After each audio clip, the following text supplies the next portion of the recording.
Hello everyone, welcome to this video, and in this video I'm going to show you how you can recover old stories over on Instagram.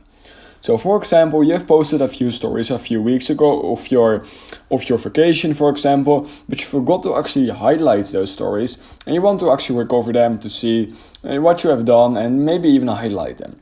So in order to recover your old stories, it's actually quite easy. So once you open the Instagram app, literally all you need to do is go to the top right corner of your screen at those three little stripes basically. And then what you need to do is click on archive.